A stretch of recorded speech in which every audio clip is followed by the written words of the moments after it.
CBN Motivação, com Gonçalo Pontes. Oferecimento S-Qualis, aperfeiçoando talentos e conhecimento para a sua profissão. E o nosso tema hoje é motivação para coragem. Professor Gonçalo, bom dia. Bom dia, Patrícia. Pois é, Patrícia, o assunto que vamos refletir hoje é sobre coragem e veio como sugestão de nossa líder aqui na CBN, a Michele Souza, Patrícia, que por sinal é um tema de extrema importância na vida de todos nós. Obrigado, Michele, pela colaboração. Sabem, caros ouvintes, esse assunto detém tanto significado em nossa vida que aqui no Brasil tem até data para se comemorá-lo, ou seja, o Dia da Coragem é comemorado no dia de 6 de maio, Patrícia. Mas vamos lá às nossas reflexões. Patrícia, podemos analisar esse tema por 3 ângulos, os quais penso ser os que resumem todos os aspectos relacionados à coragem. O primeiro é a coragem como habilidade para a gente enfrentar medo, a dor da perda de alguém que se ama, o perigo, a incerteza, ou mesmo a intimidação. Ou seja, é o sensor que nos movimenta na busca de ultrapassarmos um momento difícil no campo comportamental, que por vezes, meus caros ouvintes, faz até com que percamos incríveis oportunidades. Imagine vocês aquele medo que nos dá antes de uma entrevista para uma vaga de emprego, ou o medo de fazer uma prova, ou mesmo aquele medo que surge na hora de defender o seu ponto de vista porque vai contrariar ou causar uma discussão. Então, meus caros ouvintes, se você não tiver a coragem necessária para confrontar esse medo, que por vezes vem em forma de receio ou angústia, as possibilidades de fracasso, Patrícia, são enormes. O segundo ângulo que eu quero refletir com você, ouvinte, é aquele que demonstra a necessidade de se ter coragem quando se tem pela frente a dor física, de repente por ter que submeter a um procedimento cirúrgico, ou mesmo, pasme, Patrícia, de tomar uma simples injeção. Tem muita gente, Patrícia, com medo de tomar injeção. Também podemos incluir nesse contexto da dor física o medo da morte ou da ameaça da morte. Muito comum esse tipo de sensação quando se é assaltado, por exemplo, pois a primeira coisa que vem à mente é que se vai morrer. É exatamente em um momento assim que tem-se que ter coragem para não reagir. É o domínio do medo físico, meus caros ouvintes, que faz com que a coragem de enfrentar essa situação de forma inerte seja a solução para se manter vivo. E por último, a coragem moral. Essa que está muito em voga hoje em dia, que é a capacidade de agir correta e eticamente em face de qualquer que seja a situação que lhe convide para se ganhar a vida facilmente e de forma desonesta. É a coragem para o enfrentamento da vergonha por um erro, de um escândalo por uma atitude tomada de forma mal pensada, ou mesmo coragem contra o desânimo que nos cerca quando estamos buscando algo que insistentemente demora e isso não nos ajuda. Aí vem aquele desânimo.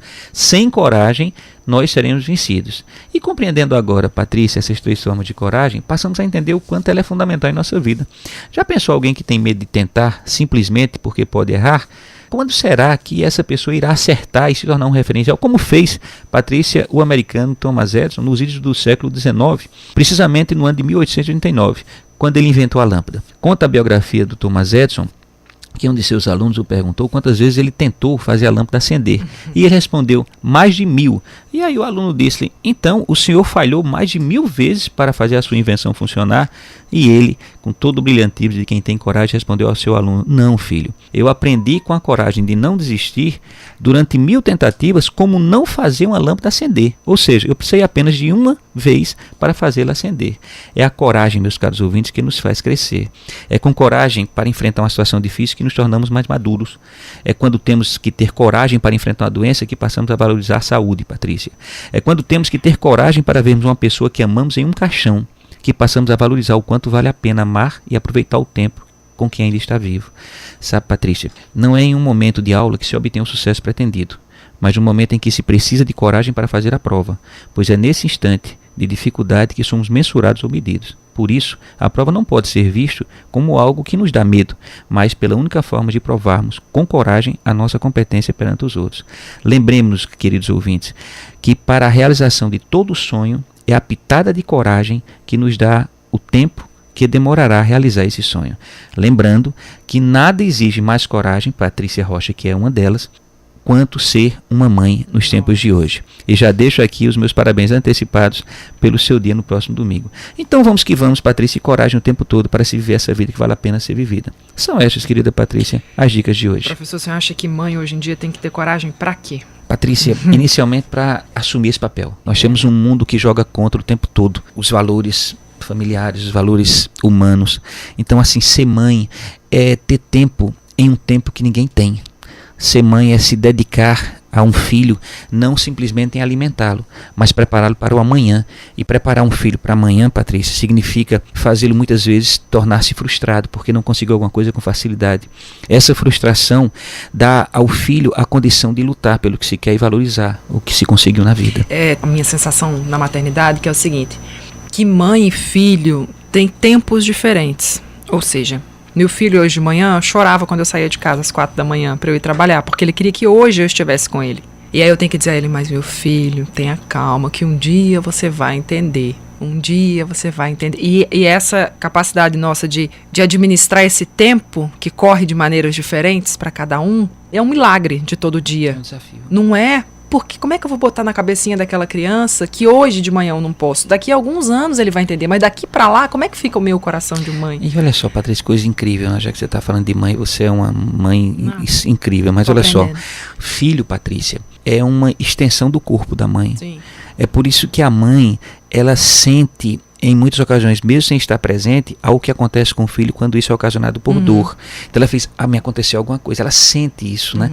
Então você já pensou o que é viver separado do corpo, sabendo que esse corpo vai ter que caminhar só, sem o teu oxigênio, sem você estar do lado, sem essa proteção. Mas assim, é fundamental, penso como mãe, se analisar sempre aquela questão do que significa o não para um filho. Sim. É esse não que o ensina a ter a liberdade de dizer não. Também. E a liberdade de dizer não é uma liberdade. Principalmente quando se oferece a droga. Exato. A droga está muito fácil de entrar nas casas da gente, exatamente porque os filhos hoje são criados com muitos sims. É verdade. E quando vão oferecer drogas a ele, como eles foram treinados com sim, ele só tem uma resposta: eu aceito. Professor, obrigada pelo papo. Sempre muito rico. Obrigado, eu que agradeço, Patrícia. Feliz Dia das Mães no próximo domingo. Para nós todos, né? Todos os ouvintes estão nos acompanhando agora, para aqueles homens que são pai e mãe também, para as mães de filhos adotivos também, que são mães sempre, para quem não tem a mãe mais, mas vai ter uma lembrança muito forte no próximo domingo, para quem quer ser mãe, enfim, para todas nós, mulheres. Obrigada, viu, professor? Até a próxima quinta.